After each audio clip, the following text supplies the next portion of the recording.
यहाँ पे हम बात करने वाले हैं कुछ डीएससी अप्रूवल के बारे में। तो डीएससी की जो एक मीटिंग है वो आज कंडक्ट हुई थी, जिसको लेड करते हैं रक्षा मंत्री।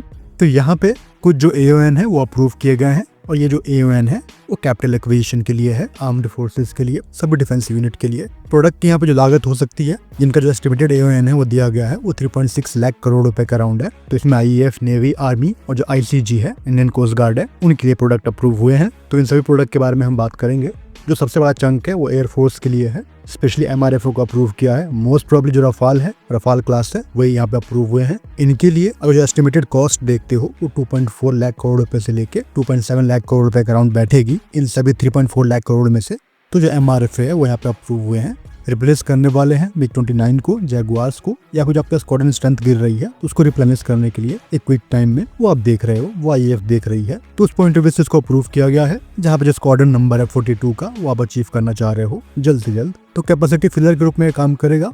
जो टेक्नोलॉजी का इन्फ्यूजन है, एडवांस टेक्नोलॉजी का आपके सिस्टम में, वो पॉइंट ऑफ व्यू यहाँ पे देखा जा रहा है। और जो कि इंडस्ट्रियल इकोसिस्टम है बिल्ड करने के लिए, वो भी यहाँ पे देखा जा रहा है। तो यहाँ पे कोशिश रहेगी कि ज्यादातर जो सिस्टम है इनके वो भारत में बनाए जाएं या फिर असेंबल होते हुए दिखेंगे, और जो प्राइवेट सेक्टर का इन्वॉल्वमेंट है वो यहाँ पे ज्यादा होगा। तो यहाँ पर रफाल को स्पेशली मेंशन किया गया है एक ब्रैकेट में। इसका मतलब ये है कि जो रफाल है वेरी स्ट्रॉन्ग कंटेंडर है, पहली चॉइस है। रफाल के लिए जो लॉजिस्टिक है वो पहले से कॉमन है, और इसके लिए ही जो मिसाइल्स हैं, मीटियोर और स्कैल्प, वो दोनों प्रोक्योर होने वाले हैं। इसका जो एक्सपेंशन है इकोसिस्टम का वो यहाँ पे होता हुआ दिखेगा। कॉम्बैट मिसाइल के रूप में जो अप्रूवल है वो स्कैल्प का भी दिया गया है, स्कैल्प क्रूज मिसाइल का। कुछ दिन पहले ही हम इस पे बात कर रहे थे कि जो एडिशनल ऑर्डर है वो आते हुए दिखेंगे।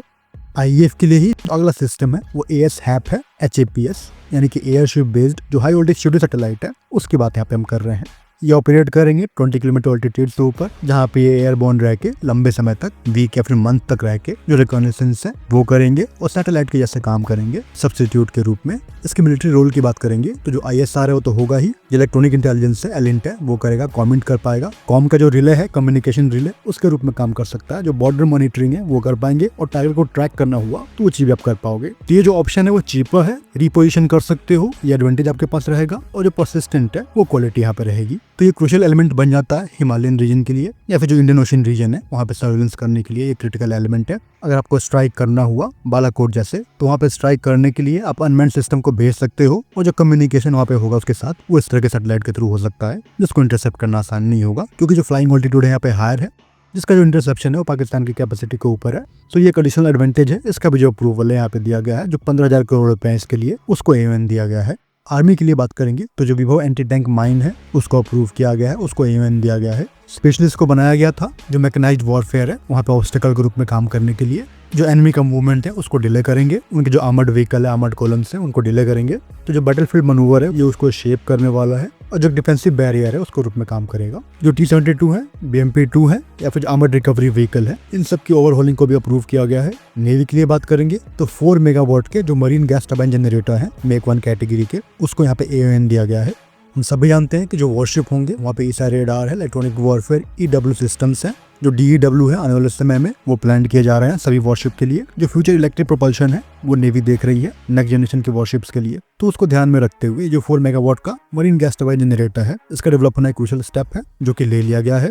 ये असिस्ट करने जा रहा है जो फॉरेन डिपेंडेंसी है उसको कम करने में। जो कंट्रोल है स्पेयर पार्ट्स का वो आपके पास होंगे, और जो नेवी के वॉरशिप्स है उसको आप और भी इंटीग्रेट कर पाओगे। तो मेक 1 में है, इसका मतलब ये है कि जो मेजोरिटी ऑफ फंड होंगे वो गवर्नमेंट देगी, जो डेवलपमेंट कॉस्ट होगा वो गवर्नमेंट की तरफ से आने वाला है। तो जो इनका इस्तेमाल है ज्यादा जो इलेक्ट्रिक सिस्टम है उनको रन करने के लिए होगा। PATI के बारे में बात करेंगे तो जो PATI है उसके लिए $3 बिलियन अप्रूव किया गया है, जो कि 20,000 करोड़ से लेके 30,000 करोड़ के बीच में बैठता है। सो 8 to 10 के नंबर में जो PATI है वो इनमें आ सकते हैं, और ये एक ऐसा एलिमेंट है वो जितना आप प्रोक्योर करते हो वो कम है। एंटी सबमरीन वॉरफेयर में काम आएंगे, जो मैरीटाइम स्ट्राइक है वो करने में काम आएंगे, और जो ओशन सर्वेलेंस है वो ये करते हैं, और जो मैरीटाइम स्पेस है, बैटल स्पेस, उसको एक नेटवर्क में जोड़ते हैं। तो ये क्रूशियल एलिमेंट है। और जो अगला सिस्टम यहाँ पे है वो EOIR एलिमेंट है डोनियर एयरक्राफ्ट के लिए, जो कि ICG के डोनियर पे जाएगा DO-228 पे। इससे जो एडवांटेज है नाइट मैरीटाइम सर्वेलेंस का वो ICG कर पाएगी। जो इनलीगल फिशिंग है, ट्रैकिंग है, नाइट में भी वो आप रोकोगे, और जो कोस्टल सिक्योरिटी है, SAR मिशन है, वहाँ पे एडवांटेज होगा। अगर हम इसको स्ट्रेटेजिक पॉइंट ऑफ व्यू से देखते हैं तो PATI प्लस जो HAPS है, इन दोनों का जो अप्रूवल है वो आपकी जो ओशन सर्वेलेंस ग्रिड है उसको स्ट्रॉन्ग करने जा रहा है।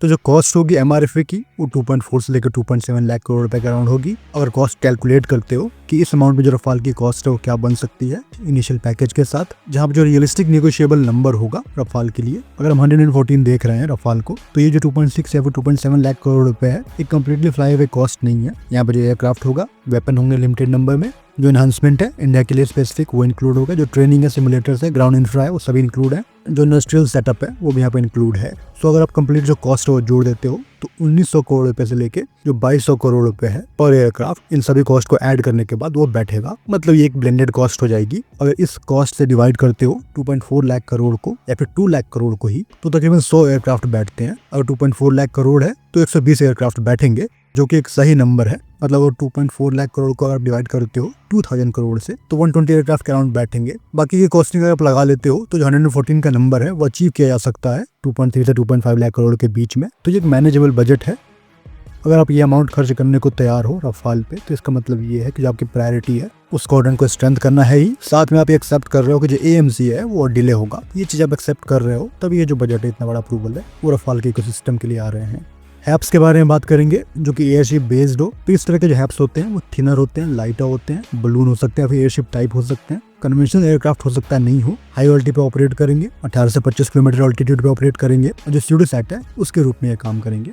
तो इनका जो ऑल्टीट्यूड है वो कमर्शियल एयरक्राफ्ट से या फिर जो फाइटर जेट का ऑल्टीट्यूड है उससे भी ऊपर है। तो उसको इंटरसेप्ट करने के लिए स्पेशल कैपेबिलिटी है वो आपको चाहिए होगी आपके एनिमी को। इस तरह के हैप्स को आप इसलिए इस्तेमाल करते हो कि इनको लॉन्च करने के लिए जो रॉकेट की जरूरत है वो नहीं पड़ती। जो ऑर्बिट होता है वो फिक्स्ड नहीं होता, रिपोजिशन आप कर सकते हो। जो रिविजिट टाइम है वो सैटेलाइट की तरह लिमिटेड यहाँ पे नहीं है, कॉन्टिन्यूअस कवरेज है। और अपग्रेड की जो पॉसिबिलिटी है, स्वैपेबल अपग्रेड की, वो यहाँ पे पेलोड के साथ है और इतने एक्सपेंसिव भी नहीं है। तभी जो इसकी प्रायोरिटी है वो MOD कर रही है।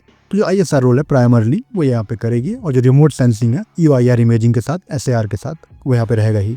तो जो उसके लिए 15,000 करोड़ रुपए अप्रूव किए गए हैं, उस कॉस्ट में जो एयरशिप है उसके डेवलप के लिए टेक्नोलॉजी बनाई जाएगी। जो सोलर एनर्जी सिस्टम है वो बनेंगे, जो इलेक्ट्रिक प्रोपल्शन है इसके लिए वो बनेगा, जो लाइट वेट मटेरियल्स है वो डेवलप होंगे, जो हाई वोल्टेज इलेक्ट्रॉनिक्स हैं वो यहाँ पे बनेंगे, और जो ग्राउंड कंट्रोल स्टेशन हैं वो इसको कंट्रोल करने के लिए बनाए जाएंगे। तो उन सभी को सेटअप करने के लिए, बनाने के लिए जो 15,000 करोड़ रुपए है उसके AAON को ग्रांट किया गया है। होपफुली इन सभी के लिए जो CCS का अप्रूवल है वो जल्द आते हुए दिखेगा। फिलहाल इस वीडियो में इतना ही। जय हिंद।